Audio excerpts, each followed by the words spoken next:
Today, we answer 5 questions about the movie Oppenheimer. This is a national emergency. Detonator charged.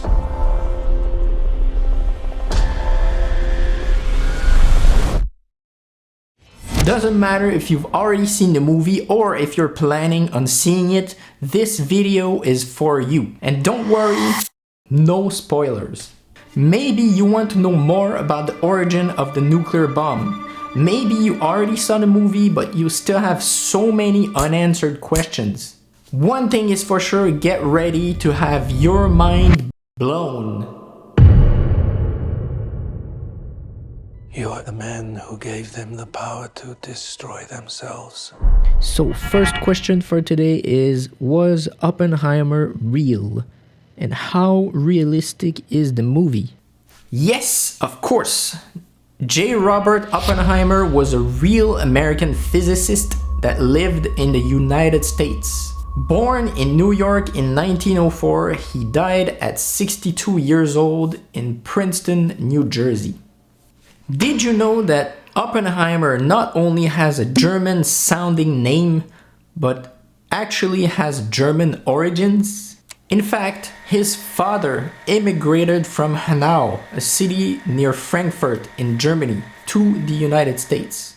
The Oppenheimer family was lucky enough to avoid both wars in Germany and the terrible consequences of being Jewish in Germany during the Second World War, because the Oppenheimer family was indeed Jewish.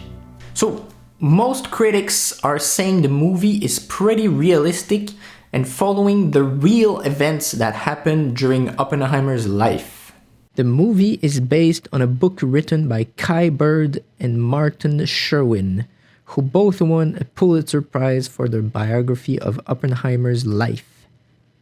After attending a screening of Nolan's movie, Kai had nothing but positive comments about the movie, confirming its historical accuracy. Second question, was the atomic bomb necessary to end World War II? Let me answer this question with some more questions that might lead you to your answer. Would the war have ended in 1945 if no bombs were dropped on Japanese cities? No. The Japanese made it very clear that they were not going to give up easily, especially to protect their emperor. The bombs killed roughly between 130 and 230,000 people. Around 2 million Japanese died during the course of World War II. This makes the bombings responsible for roughly 10% of all Japanese deaths. Without bombings, it is very likely that if the US and Japan stayed at war for one more year, the casualties on both sides would have been higher than the number of victims from the bombing. But this question will forever be up for debate, since we can only really revisit the past in our memory. Third question, is it true that Oppenheimer was a communist? What would have caused such a man to become a Soviet agent? Why should he have done it? Oppenheimer was never recruited as a Soviet agent. He was, in his late 20s, a supporter of the American Communist Party and a member of several communist organizations. While he was working on the Manhattan Project, Oppenheimer was approached by a professor who wanted to put him into contact with a scientist who could transmit information to the Soviet Union. He refused, but this interaction was never clearly described by him, which did not help during his late security hearing. It's important to know that during those years, from the late 1940s to the mid-1950s, there was a movement called McCarthyism, named after US Senator Joseph McCarthy, which was later labeled as a political repression and persecution of left-wing thinkers. More simply said, people were afraid of communism because of several fear-spreading campaigns at the time. Fourth question, did Oppenheimer regret inventing the atomic bomb? While working on the atomic bomb, Oppenheimer felt depression and overwhelming anxiety. He was being torn between his scientific mind and his human instincts.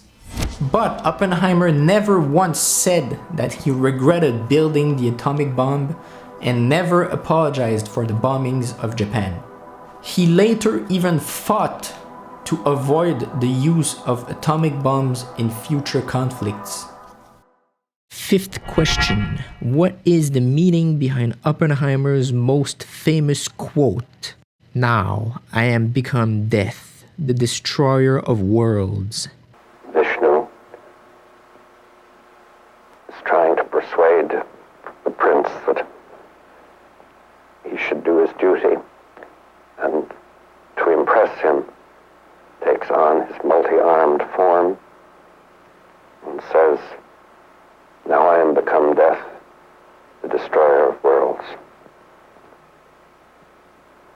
I suppose we all thought that one way or another. This myth comes from the Bhagavad Gita, a central myth rooted in Hinduism, the main religion in India and arguably the oldest.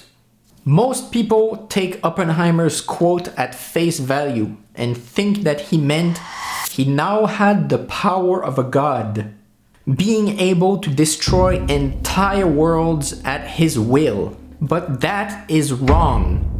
That is not what the myth is about. It is about finding your purpose in the divine and accepting that we are sometimes tools for a higher purpose.